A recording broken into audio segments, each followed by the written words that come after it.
Hi, this is Kirk with Line Dance Salt Lake, Utah. Are you ready to get your line dance on? I'm going to go over what a wizard step looks like.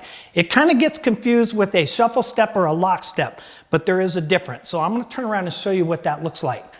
So, starting with my weight on my left foot, I'm going to do one to my right diagonal, and then I'm going to do one to the left diagonal. And I'll use counts in this so that it keeps my mind straight. So it looks like this. It's going to go 1, 2, and 3.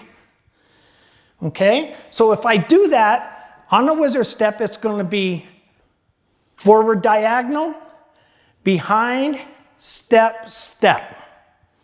And it's counted like this. It's going to be 1, 2, and 3, 4, and 5. And that's what a wizard step looks like. Thanks for watching. You could be a line dance slut too. Like, subscribe, and share. See you on the dance floor.